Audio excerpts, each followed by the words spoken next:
Please start lecture.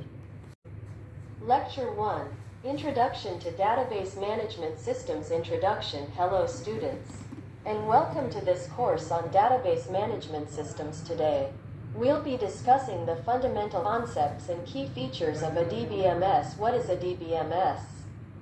A DBMS is a software system that helps to manage databases.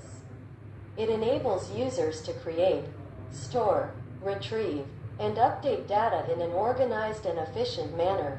One of the key benefits of a DBMS is data consistency. This means that data is standardized and accurate, preventing errors and inconsistencies in your data. Another important benefit is data integrity. This means that data is protected from unauthorized access and changes, ensuring that your data is secure and reliable.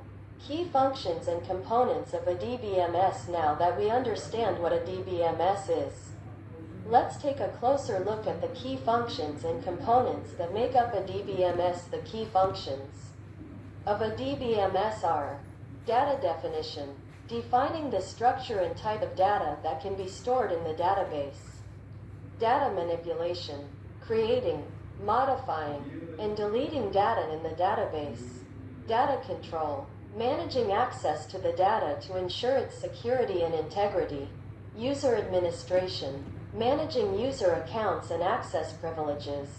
The main components of a DBMS are: database engine, responsible for storing and retrieving data from the database; data dictionary, stores metadata about the database, such as table names and column definitions; query processor, translates user queries into instructions that the database engine can execute; user interface, provides a way for users to interact with the database.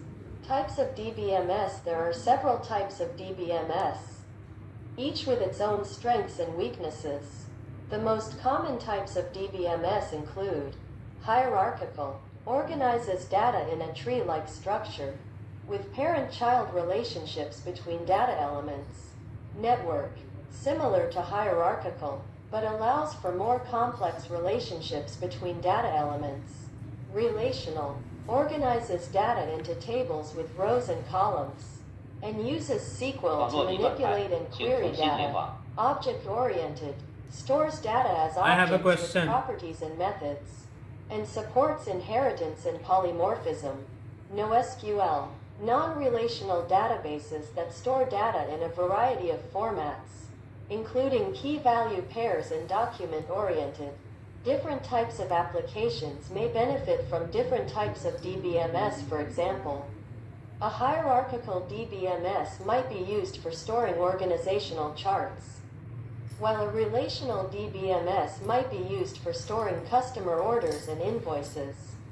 Advantages of using a DBMS. In conclusion, using a DBMS has several advantages, including improved data consistency and accuracy, increased data security and integrity, more efficient data management, easier data access and retrieval, better scalability and performance.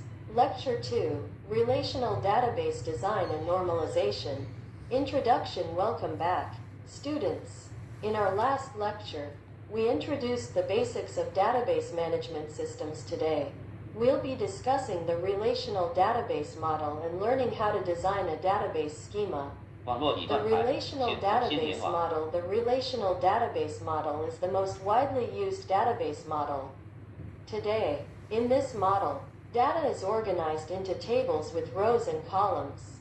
Tables are related to each other through keys, which allow us to join data from different tables. One of the key advantages of the relational database model is its flexibility. We can add, modify, and delete data from tables without affecting other tables in the database. Designing a database schema. Before we can start working with a relational database, we need to design a database schema. A database schema is a blueprint that defines the structure and relationships of the tables in the database.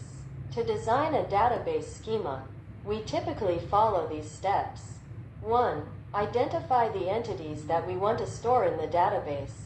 2. Define the attributes of each entity. 3. Identify the relationships between the entities. 4.